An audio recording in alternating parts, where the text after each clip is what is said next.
These are the dead purple nettles, and since Christine is over there babysitting the iguanas, I decided to come and scope them out since I did lose all of the ones that I transplanted.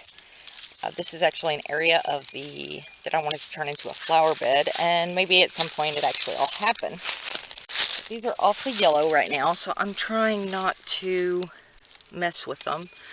I'm not sure if it's the changes in the weather or if as they get hotter they don't like the summer. I was debating taking enough to make a tincture, and I still may today. Let me see how much of these I can actually find. Okay, Kiddo is currently looking at rat cages, of course, and I'm going to make up a couple of these tinctures.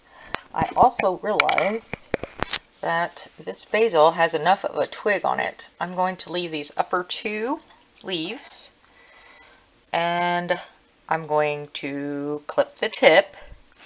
So it's just got a little bit of a brown tip on it. I'm going to clip about 1/2 inch off of that. I'm going to lick it because they said the bacteria in your mouth helps to start roots.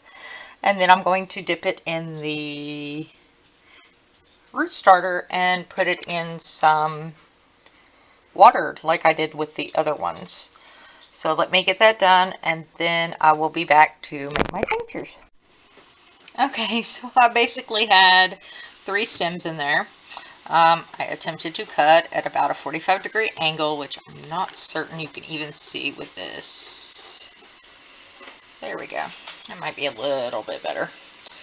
I'm going to lick it, stick it in the powder,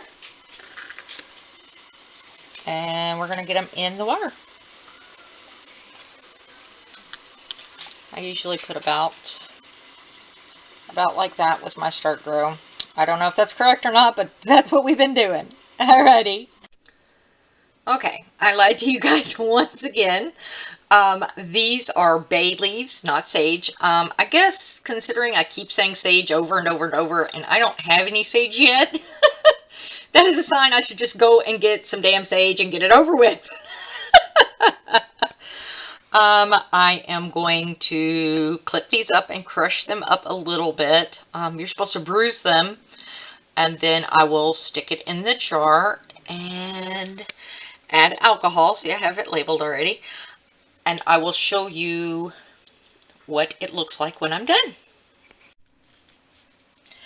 Kiddo came in to the rescue. She came in for something else, and I grabbed her to help as usual.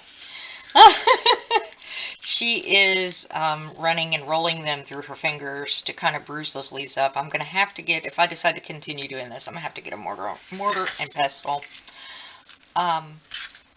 But basically, once she is done bruising, these bay leaves are a lot rougher of a leaf. I would imagine that's probably why they usually dry them and don't make tinctures. But anyway, once she's done rolling them and bruising them up pretty well, we're going to put them in the jar. And then I'm going to use between a 1:1 ratio and a 1:2 ratio. 2 being more alcohol. So I will show you the picture once it's there. So this is what we got, and I am in the light again. And it's probably not quite 1/2 cup of the bay leaves, and probably about 1/3 cup of vodka in there. So I will put the lid on it and set it up top. Okay, I've got the Kiddo is coming in, of course, to assist her mom.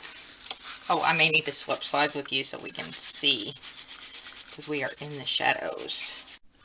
I'm going to attempt to keep as much light on the situation as we can. So she is squishing it and bruising the leaves, as they call it. I notice with the bay leaves, you can smell a whole lot more the fragrances of it. And this one is starting to get a lot stronger of a smell as well. What does that smell like, Christine? This. I mean, bay, most people know. This has like a really grassy smell to it to me. Doesn't it? Kind of. I mean, like with the mints and stuff, you can start smelling the mint as you crush it. So we'll see what this does, and I will show you guys once it's in the jar. Okay, I'm not sure how much you can see, but that's our amount. And Kiddo, since I'm recording, is going to add the vodka.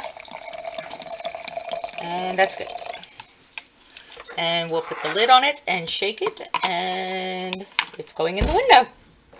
And that is our progress for today. Now she's wanting an apple for the eggs, and I'm gonna go see what other stuff we